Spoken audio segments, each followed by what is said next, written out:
যার সাথে কখনো করেনি, তারা চিন্তা করার দূরের কথা, চোখে দেখলেও যে কাঁটার উপর দিয়ে তুমি খচখচ করে কাঁটা বিচ্ছে, তার উপর দিয়ে চলছে, এটা চোখে দেখলেও তাদের কষ্ট হবে না। কিন্তু আমরা যে থামতে পারছি না কেন? আমরা তোমার চরণে সব দিয়ে ফেলেছি।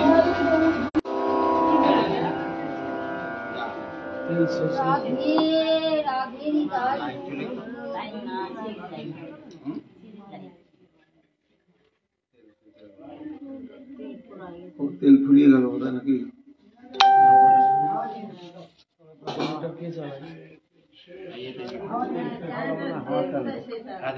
রাধে প্রবাদ আছে, যাবৎ কুরুতে জন্তু সম্বন্ধান মনুষ্য প্রিয়ান ভবতস্য নিক্ষন্তে হৃদয়ে শোক সংকব। কাউকে ভালোবেসে ফেললেই হৃদয়ে একেবারে বেদনার সমুদ্রটাকে বরণ করে নেওয়া হলো।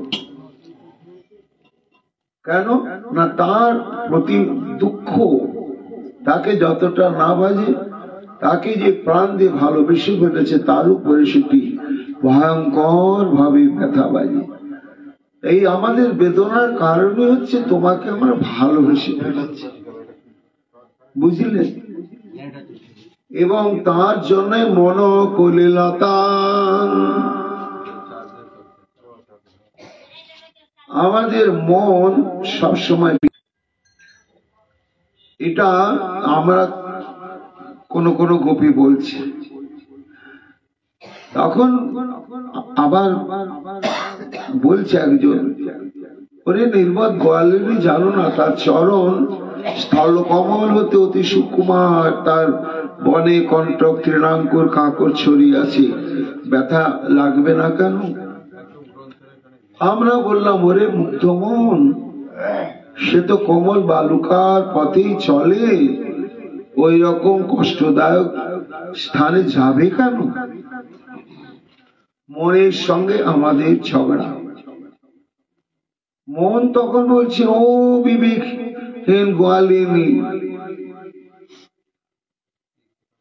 যদি বলো কৃষ্ণ ভালো পথ দিয়ে রাস্তা দিয়ে দেখে শুনে চলে, তার পায়ে ব্যথা লাগে না, কিন্তু উনি যে ব্রজোচ্চারণ গায়ের পেছনে পেছনেই চলে, আর গায়েরা কোনোদিন ঘাস নেই এমন রাস্তার উপর দিয়ে চলাচল করে না, তারা বনে বনে কণ্টকাকীর্ণ স্থানের উপর দিয়েই চলাফেরা করে। এই জন্য আমরা বলি প্রেমানন্দ মন শুধু দেখে চলাফেরা করে। মন বলছে, আরে অতবাসিনী, তার ধ্যান নিজের দিকে মোটে থাকে না, ওই গোমহিষ ইত্যাদির দিকেই থাকে, তাহলে খাঁটায় পা পড়বে না কেন? আমরা বলি, ওরে ভাই মন, তুমি ঠিকই বলেছো, এখন দেখছি আমরা দুঃখ ভোগের জন্য বেঁচে আছি।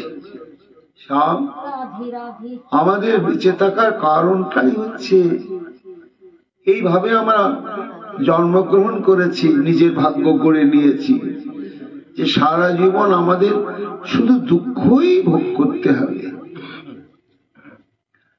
আর বিধাতার ইচ্ছা যেন জগতের যত দুঃখ এই গোপীরাই ভোগ করবে। মন বলছে, তোমরা বিধাতার জন্য সাধনের তোমরা বিধাতার উদ্দেশ্য সাধনের জন্য বেঁচে থাকো, আমি তোমাদেরকে ছেড়ে চললাম। হে শ্যাম, আমাদের মন ছেড়ে তোমার চরণেই লেগে রইল। এই জন্যই শোনো শ্যাম, চলো সেই যদ ব্রজ চারয়ন পশুর নলিল সুন্দর নাদন্তে পদম শিল তৃণাঙ্কুর ঈশিদতি ন কলিল তান মনগঞ্চতি।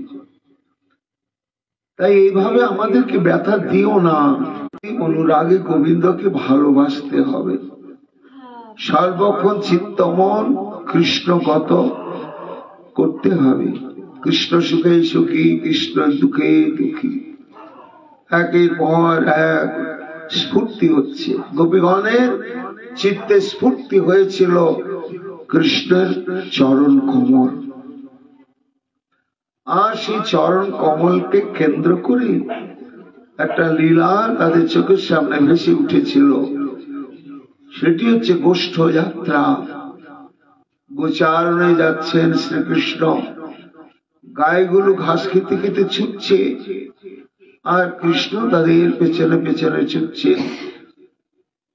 অজস্র কণ্টকা কীর্ণবন, এই ভাবনা ভাবতে ভাবতে সারাটা দিন গোপীগণের অতিবাহিত হয়ে যায়।